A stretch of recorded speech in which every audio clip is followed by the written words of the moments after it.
What if I told you that America, as we know it, almost didn't exist? That there were moments in history when the United States could have been swallowed by another empire, torn apart, or even erased altogether. From British invasions and Spanish takeovers to secret French plots and the near collapse of the Union, these 7 moments could have changed the course of history forever. Imagine a world where Texas stayed with Mexico, California flew the British flag, or the South won the Civil War. This is the story of the times America almost became part of another country, and how close we came to a very different future. The British Reclamation, War of 1812. The War of 1812 was one of the most significant conflicts in early American history, not just because of the battles fought, but because it was a moment when the United States nearly fell back under British control. Though the Revolutionary War had ended in 1783 with the Treaty of Paris, tensions between the United States and Britain never fully dissipated. By the early 19th century, Britain still viewed America as a rebellious former colony rather than a fully independent nation, and many in the British government believed it was only a matter of time before America would rejoin the empire, whether by force or diplomacy. The war, fought between 1812 and 1815, was a direct result of these lingering hostilities, as well as Britain's restrictions on American trade, the impressment of American sailors into the Royal Navy, and British support for Native American resistance against American expansion. When the war broke out, the British had a well-trained, disciplined military, while the United States had a relatively weak and inexperienced army and navy. Many British leaders assumed that the war would be a simple matter of regaining lost territory and forcing the United States back under British influence. The Royal Navy had been dominating the seas for years, and Britain's forces stationed in Canada were well prepared for conflict. Initially, the British aimed to take control of key American territories, including the Great Lakes region and the newly expanding western frontier. They found early success, capturing Fort Detroit and working closely with Native American allies, particularly under the leadership of Shawnee Chief Tecumseh. His alliance with the British gave them strategic advantages, allowing them to push deep into American-held lands. However, one of the most dramatic moments of the war, and the one that nearly saw America fall under British rule again, came in 1814. After Napoleon's defeat in Europe, Britain was able to redirect its full military power to North America. In August of that year, British forces launched an attack on Washington, D.C., defeating American troops at the Battle of Bladensburg and marching directly into the nation's capital. In an event that shocked the young country, British troops burned the White House, the U.S. Capitol, and several other key government buildings.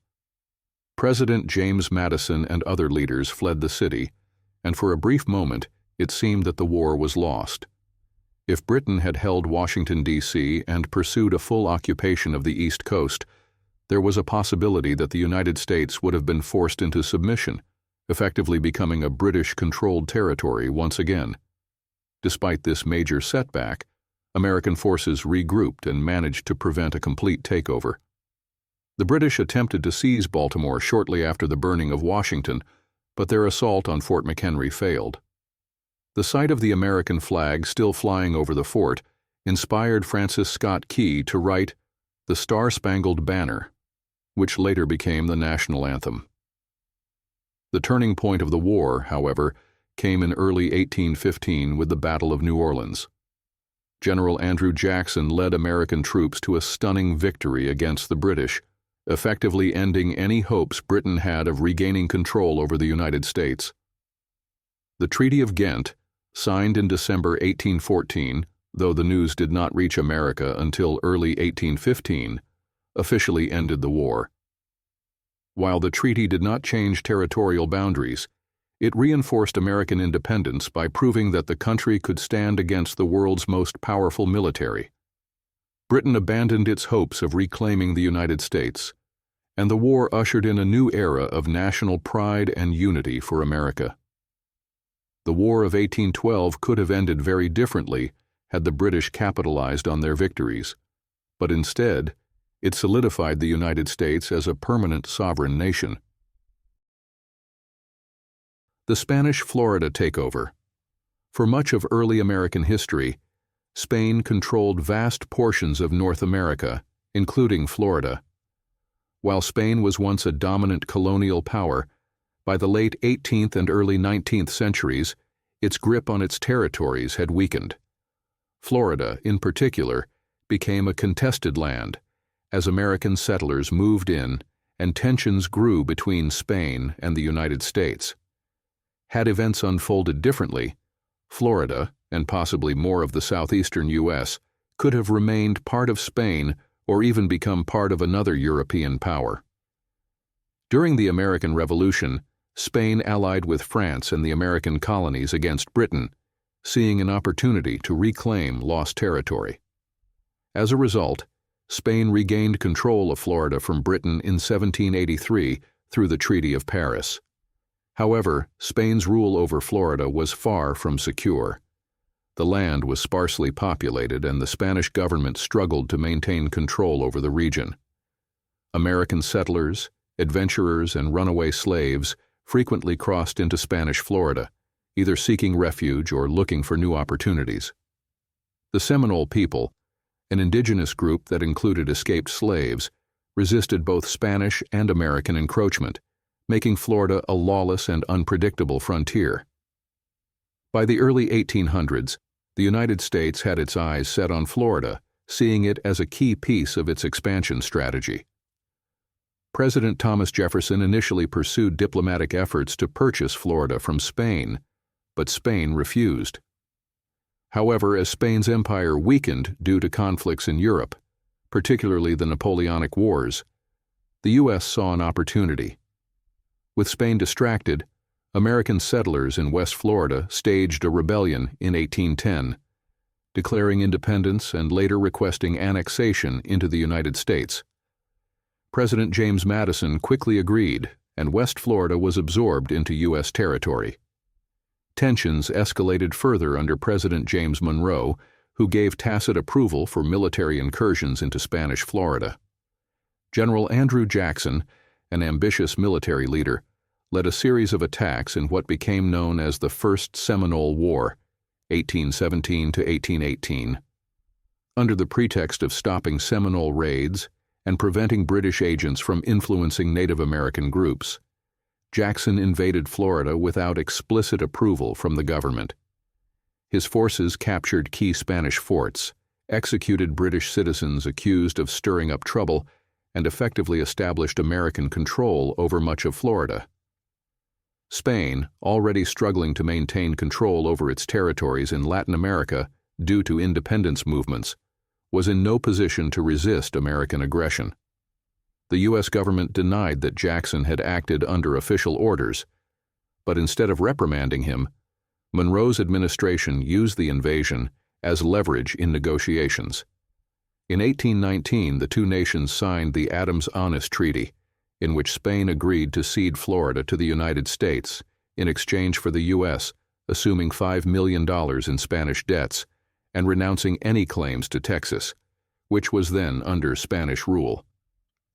Had Spain been in a stronger position, it might have held on to Florida longer, or even transferred it to another European power such as Britain or France. Alternatively, if Spain had successfully strengthened its military presence in Florida and resisted American incursions, Florida might have remained part of the Spanish Empire well into the 19th century. However, the reality was that Spain's influence was waning, and the U.S. was determined to expand its borders. The acquisition of Florida was a major victory for American expansionists, but it also set a precedent for future territorial disputes and military interventions. It reinforced the idea that the United States was willing to use force to achieve its territorial ambitions, a strategy that would later be seen in the annexation of Texas, the Mexican-American War, and the continued push westward. Ultimately, Spain's inability to hold on to Florida paved the way for American dominance in the southeastern U.S. But for a brief period, the region was a volatile battleground, where the future of the land could have gone in a very different direction. The Republic of Texas joining Mexico. The story of Texas is often told as one of fierce independence, but there was a moment in history when it could have remained part of Mexico, or even rejoined it after briefly becoming an independent republic. The Texas Revolution, 1835 to 1836, led to the creation of the Republic of Texas, but its fate was far from secure. While Texas ultimately joined the United States in 1845, there was a real possibility that it could have remained under Mexican rule or even voluntarily reunited with Mexico under different circumstances. In the early 19th century, Mexico gained independence from Spain in 1821 and inherited vast territories in North America, including what is now Texas. At the time, Texas was sparsely populated, and the Mexican government encouraged American settlers to move in, offering generous land grants to impresarios, land agents who brought settlers into the region. One of the most famous of these was Stephen F. Austin, who helped bring thousands of Anglo-American settlers to Texas. However, tensions quickly arose between the settlers and the Mexican government. Many of the American settlers were accustomed to self-governance and resisted Mexican laws, particularly those restricting slavery and requiring allegiance to the Catholic Church. By the 1830s, Mexican President Antonio López de Santa Anna took a more authoritarian approach, abolishing the Mexican Constitution of 1824 and centralizing power. This move sparked unrest in Texas, where settlers had expected more autonomy. In response, Texas declared independence in 1836, leading to the Texas Revolution. After initial victories by the Mexican Army, including the infamous Battle of the Alamo, Texan forces under Sam Houston decisively defeated Santa Anna at the Battle of San Jacinto. Santa Anna was captured and forced to sign treaties recognizing Texas's independence, though the Mexican government never officially recognized the loss of Texas. As an independent republic, Texas faced numerous challenges. It was militarily weak, economically unstable, and vulnerable to both Mexican retaliation and Native American raids. Many Texans favored immediate annexation by the United States, but the U.S. government hesitated due to the potential for war with Mexico and the contentious issue of adding another slave state to the Union. During this period of uncertainty, some Texans, including President Mirabeau B. Lamar, considered remaining independent and expanding the republic's influence. Others, particularly those with strong ties to Mexico, proposed rejoining Mexico under a new, more favorable agreement. Mexico, for its part, attempted multiple times to reclaim Texas, launching military expeditions and border skirmishes throughout the late 1830 and early 1840. Had Mexico offered Texas a greater degree of autonomy, allowed slavery, or provided stronger economic incentives, it is possible that Texas could have reconsidered its position and negotiated a return to Mexican rule. Additionally, if the United States had continued to delay annexation, Texas might have sought alliances elsewhere, potentially even with European powers such as Britain or France, both of which had economic interests in Texas. However, the political tide turned in favor of annexation, and in 1845, after nearly a decade of independence, Texas officially joined the United States. This move directly led to the Mexican-American War, 1846 to 1848, which resulted in Mexico losing even more territory, including present-day California, Arizona, New Mexico, and other parts of the Southwest. Had events played out differently, if the Texas Revolution had failed, if the Republic of Texas had struggled longer without U.S. support, or if Mexico had been more willing to negotiate, Texas might have remained part of Mexico or returned to it later. Instead, Texas became an essential part of the United States, setting the stage for westward expansion and the growing sectional conflicts that would eventually lead to the Civil War. The French Louisiana Rebellion. For a brief moment in history, the vast Louisiana territory could have remained under French control, or even become a separate French-speaking nation in North America. The Louisiana Purchase of 1803 is often seen as a straightforward land acquisition by the United States, but it was actually the result of a complicated geopolitical struggle between France, Spain, and the United States. If France had chosen differently, or if local French-speaking settlers had resisted American rule, the heart of North America might have remained under French influence indefinitely. The Louisiana Territory, originally claimed by France, was ceded to Spain in 1762 as part of the Treaty of Fontainebleau, following France's defeat in the 7 Years' War. For nearly 40 years, Spain controlled Louisiana, though it was largely a neglected and sparsely populated frontier region. However, in 1800, under the secret Treaty of San Ildefonso, Spain agreed to return Louisiana to France under Napoleon Bonaparte. Napoleon had grand ambitions for a renewed French empire in the Americas, centered around the Caribbean colony of Saint-Domingue, modern-day Haiti. Louisiana was meant to serve as a breadbasket to support this colony, providing food and supplies. However, Napoleon's plans quickly fell apart. The Haitian Revolution, 1791 to 1804, led by formerly enslaved people under Toussaint Louverture, resulted in France losing its most profitable colony. Without Saint-Domingue, Louisiana became far less valuable to Napoleon. Meanwhile, tensions between France and Britain were escalating in Europe, and Napoleon needed money to finance his wars. When President Thomas Jefferson sent envoys to France to negotiate the purchase of New Orleans, a crucial port for American trade, Napoleon surprised them by offering the entire Louisiana Territory for just $15 million. The Louisiana Purchase doubled the size of the United States and ensured American control over the Mississippi River. Despite the sale, many French-speaking residents of Louisiana, especially in New Orleans, were unhappy about becoming part of the United States. French culture, language, and legal traditions were deeply ingrained in the region, and many feared losing their identity under American rule.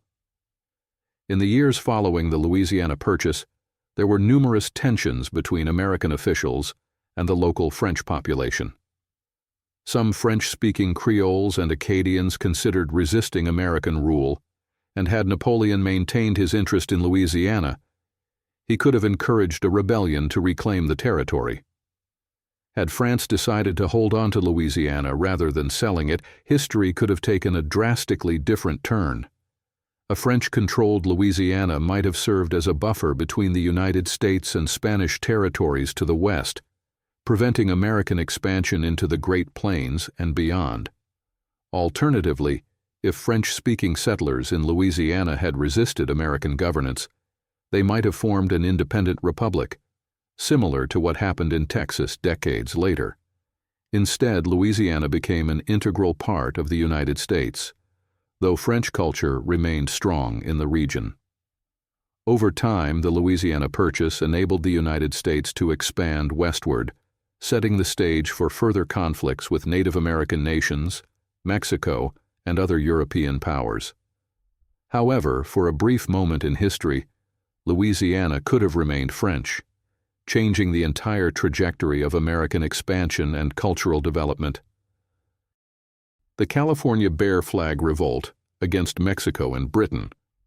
California, one of the most iconic states in the U.S. today, almost became part of another country, or possibly an independent nation, on multiple occasions.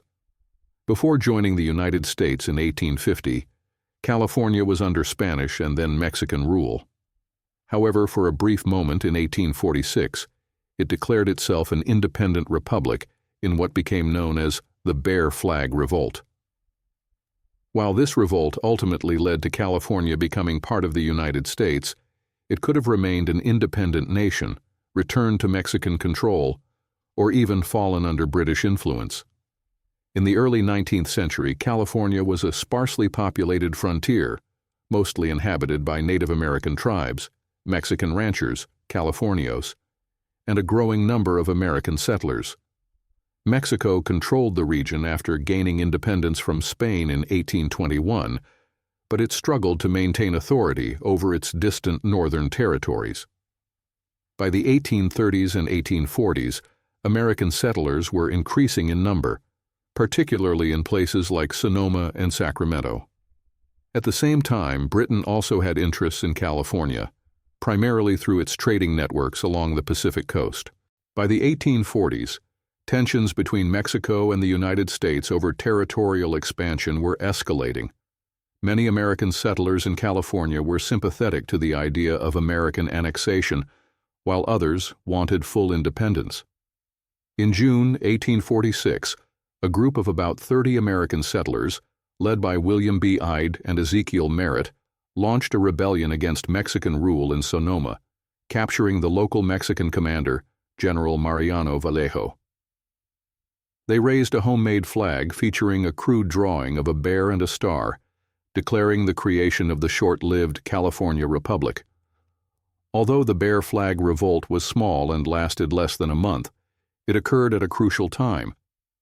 The United States had just declared war on Mexico in May 1846, and American military forces soon arrived in California to seize control. U.S. Navy forces under Commodore John D. Sloat landed in Monterey in July, officially claiming California for the United States. The Bear Flag rebels quickly abandoned their independent republic and accepted U.S. rule. However, had events unfolded differently, California might not have become part of the United States so easily. If the Mexican government had sent reinforcements and crushed the revolt before U.S. forces arrived, California might have remained under Mexican control for longer. Alternatively, if the American government had been hesitant to commit military forces to California, the rebels might have attempted to form a lasting independent republic, similar to what Texas had done a decade earlier. Another possibility was British involvement. Britain had strong economic ties to California through the Hudson's Bay Company and had considered establishing a protectorate over the region. If Britain had decided to intervene, either by supporting Mexican forces or backing an independent California, the geopolitical landscape of the western United States might have been entirely different. There were even rumors at the time that British naval forces were watching closely and waiting for an opportunity to claim California before the Americans could solidify control. Instead, with the Mexican-American War in full swing, U.S. forces quickly occupied California, and by 1848, the Treaty of Guadalupe Hidalgo officially ceded the territory to the United States. The discovery of gold at Sutter's Mill in 1848 triggered the California Gold Rush, bringing a massive influx of American settlers that erased any possibility of the region becoming anything other than a permanent part of the U.S. Had the Bear Flag Revolt led to prolonged conflict, outside intervention, or a stronger response from Mexico, California's history might have played out very differently. It could have remained Mexican, become British, or even stayed independent. Instead, it became one of the most valuable states in American history, shaping the nation's economic and cultural identity for generations. The Confederate secession and foreign support. One of the most pivotal moments in American history came during the Civil War, 1861 to 1865, when the Confederate States of America attempted to break away from the Union.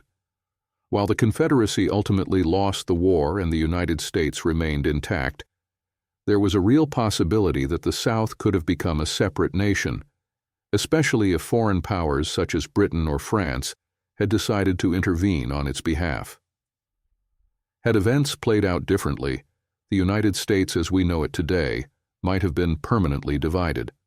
The Civil War began after years of tensions over slavery, states' rights, and economic differences between the North and South. In 1860, when Abraham Lincoln was elected president on an anti-slavery expansion platform, Southern states saw his victory as a direct threat to their way of life. South Carolina was the first to secede, followed by 10 other states that formed the Confederate States of America in early 1861. The Confederacy, led by President Jefferson Davis, claimed that it was a sovereign nation, but the U.S. government refused to recognize it. At the start of the war, the Confederacy had several advantages that made its survival a real possibility. The South had strong military leadership, a deep commitment to its cause, and the economic power of cotton, its most valuable export.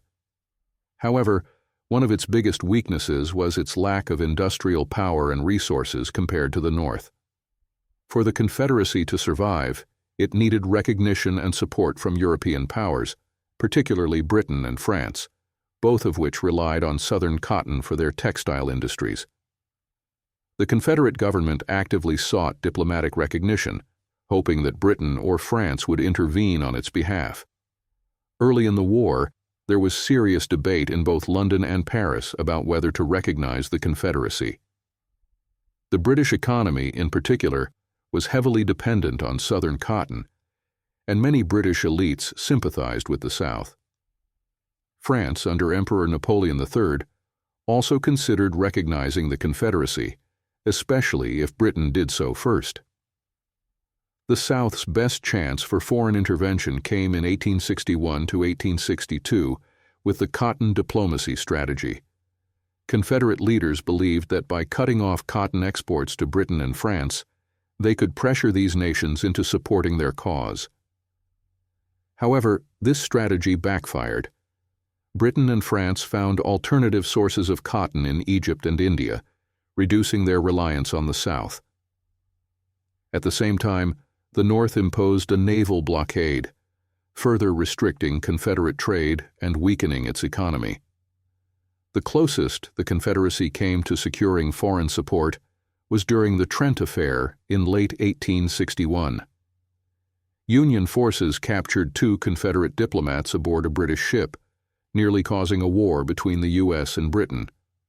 If Britain had chosen to retaliate militarily, it might have allied with the Confederacy against the Union. However, cooler heads prevailed, and the crisis was resolved diplomatically. Another turning point came in 1863 with the Emancipation Proclamation.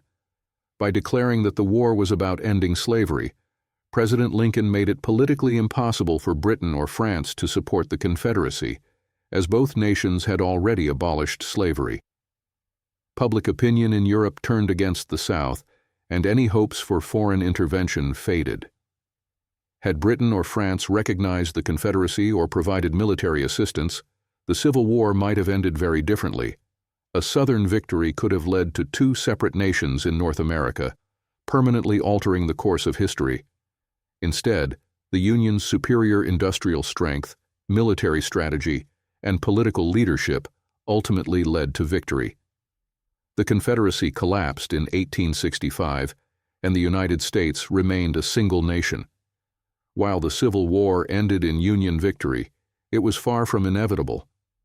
With different diplomatic outcomes, foreign intervention, or a major battlefield victory for the South, America could have been permanently split, leading to a world where the Confederate States remained an independent nation, altering global history and geopolitics forever. The Russian-Alaska question. Alaska, known today as a vital part of the United States, was once a Russian territory, and its fate could have gone in multiple directions. While the United States purchased Alaska from Russia in 1867, there was a real possibility that Russia could have kept it longer, sold it to another nation, or even seen it become an independent entity. If history had unfolded differently, Alaska might not be part of the U.S. at all. Russia's presence in Alaska began in the 18th century when Russian explorers, led by Vitus Bering, arrived and established settlements along the coast.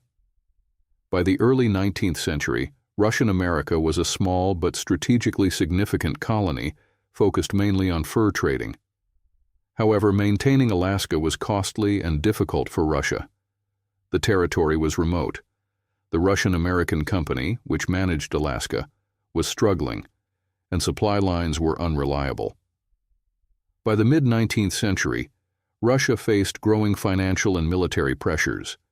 The Crimean War, 1853 to 1856, had severely weakened the Russian economy, and the Russian government was concerned about defending its far-flung colony.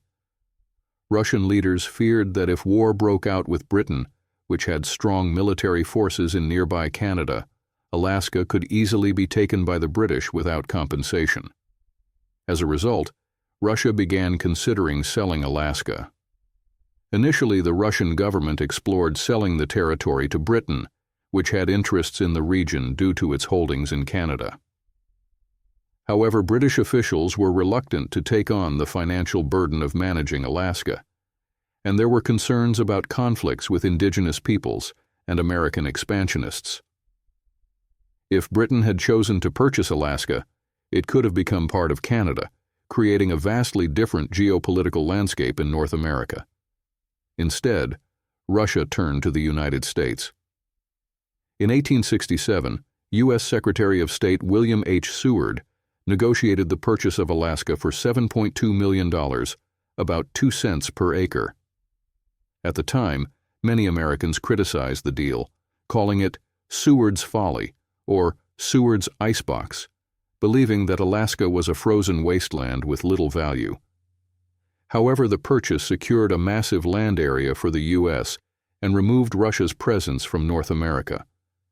Had Russia held on to Alaska longer, the region might have remained a Russian colony into the late 19th or even 20th century. With the discovery of gold in the Yukon and later the immense oil reserves in Alaska, Russia might have reconsidered its decision to sell. Alternatively, Alaska could have gained independence, similar to how Canada gradually separated from British rule. Another possibility was that Japan, which was expanding its influence in the Pacific by the late 19th century, might have taken an interest in Alaska.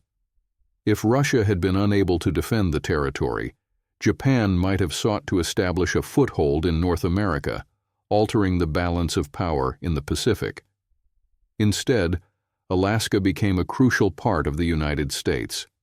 The Klondike Gold Rush in the late 19th century brought a surge of settlers, and Alaska's strategic location proved invaluable during World War II and the Cold War. The discovery of oil in the 20th century further cemented its economic and strategic importance. If Russia had not sold Alaska to the U.S., the world might look very different today. Alaska could have been part of Canada, remained a Russian outpost, or even become an independent nation. Instead, it became an essential part of American history, proving that what was once seen as an unnecessary land purchase turned out to be one of the most significant territorial acquisitions in U.S. history.